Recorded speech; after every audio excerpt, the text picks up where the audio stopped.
Hey everyone, Andy here, and today is day 2 of the Shanghai Bike Show. The reason why I'm showing you from day 2 rather than day 1 was because day 1 I was really tired and I looked terrible on camera. Also, it was miserable and raining, but today is much brighter. I feel much brighter, and we're going to go and explore everything that I saw yesterday. There's some really cool stuff here.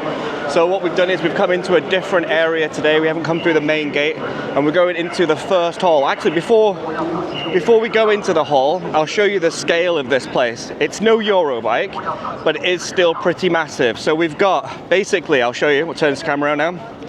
There's this like row of halls going down there. There's the north halls. I don't know if there's anything in those. And then here we've got the west halls, and across there we've got the east halls. And there's 5 halls in each of these. So we've got 5 halls in the west, 5 halls in the east, and they are cram-packed full of bike gear. So we've actually walked into a good spot. We're here at the XDS booth. Now XDS, not a brand that we're familiar with in the UK or in Europe, but they do some really cool things, and this bike I really want to show you. This is their like teenage or youth brand bike. I think it's called the XDS Talon. It was getting a lot of attention yesterday. No one's around it today. But this bike here is a new model. It just got launched. As you can see, it's got a mid-pivot suspension design. This version's got Axis on it as well. It looks like a carbon frame, but it's actually aluminium with really, really nice smooth welds on it. It's got a really good spec. It's got the suspension from EXA, which is a Kind Shock brand. Now this bike, as you can see, it's got some really cool bits on it. It's got Continental tires. We've got these really nice looking like brakes. I'm not sure on the brand, but they do feel really good. Dropper post, EXE rear suspension. Now this bike, I think it has 170 mil of travel, I believe it was. And believe it or not, but this bike as it stands with that spec is around 1,300 pounds. That is insane.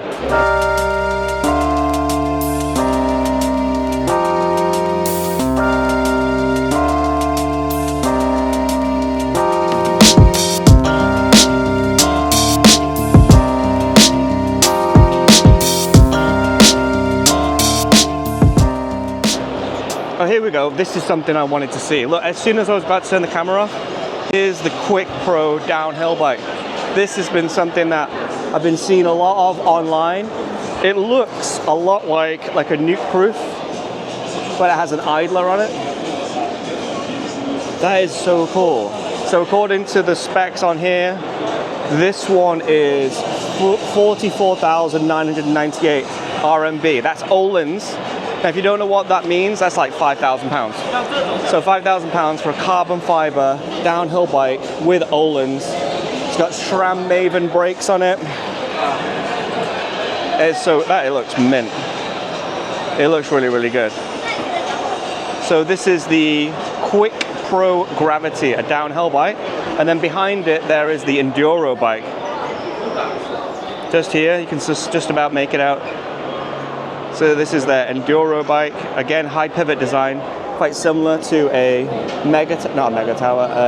Giga, but with the mid pivot suspension design. Very cool.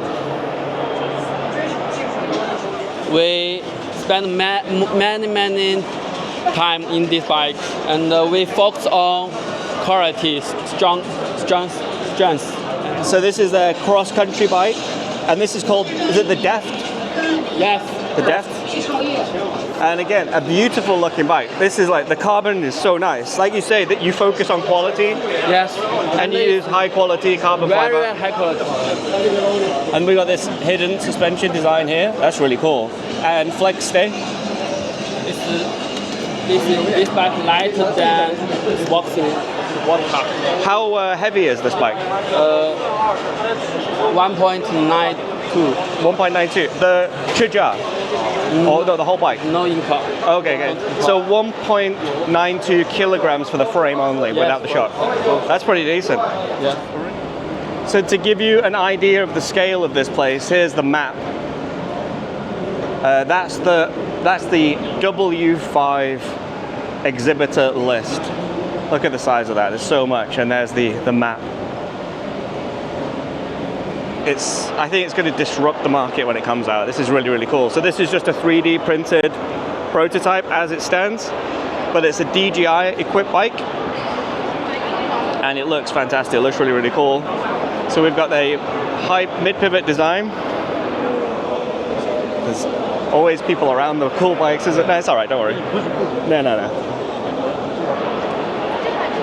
So this, like I said, this is a 3D printed design of the prototype, DJI equipped. It's got flip jet here, and this will be coming out pretty soon, yeah? So Velduro carbon fiber DJI powered bikes. We just released our gravel bike, which won the gold award at the Shanghai show. So that is also DJI of a 600 watt. That thing is a rocket ship. I've got a review on New Zealand Cycling magazine. Next design is our Rogue, which is DJI as well, 800, 160, mid-pivot, obviously 3D print, carbon frames in the process. That finishes 10th of June. That goes to New Zealand to be taken down Cadrona, Queenstown, and get fully reviewed. But we will also be doing frame only. Frame only, fully wired with UDH on the back, so you can customize whatever you want. You want to go 170, go 170. You want to retrofit your old EMTB mountain bike, go for it. So I'll eventually get out of here, but look at that. That is interesting, isn't it? Let's move over to Star Union for their magnetic gear motor, which they hope is going to take on DJI. So if we have a look at this, I'm not sure what bike that is. I believe it's just a bike that they produce just to hold their motor system and show it off. And as you can see, it's a really, really compact little system in there. What makes this special is that it's a magnetic gear system, so it's really low on drag. Apparently it's absolutely silent when in use. It's already won an award by the looks of it. It weighs 2.3 kilograms and has 80 Newton meters of torque. It's a really compact little thing. Also, I don't know if we can see it. They had one before, but this screen up here, oh, it's not on. The screen is absolutely fantastic. It's almost like an OLED display. When I first saw it, I thought it was a sticker. It was so clear. As you can see from this side, you wouldn't even see the motor. Really, really small.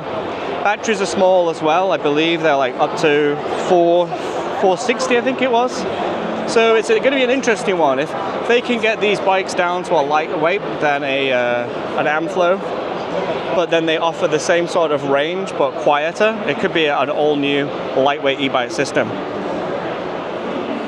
But yeah, very, very cool. But there was one I could try before. Let's see if we can. Hello. Hello. Hi, how are you? I'm fine. I'm Kyle. Hi, Kyle. Yes. Do you have one? Can I see the screen? Yes. Okay. Yes. So, is it OLED? This is TFT. So yeah, the color is beautiful. It's super, super clear. Wow, that's cool. And there's the control for it. Is the bike available to try? They already just moved outside test bike. Oh, okay, outside. Okay, Yes. I'll try and test ride it. It's very cool. Thank you very much. Thank you. Cheers, man. Thank you. Bye-bye. Bye. So yeah, that's a really interesting one. It'll be interesting to see if anyone picks that up. They did tell me yesterday that they're in talks with some big brands. I can't say who. It's a very big brand who might be interested in this motor system. So yeah, it's got some potential, obviously. Right, let's have a quick look around here. This is E5. We totally missed these.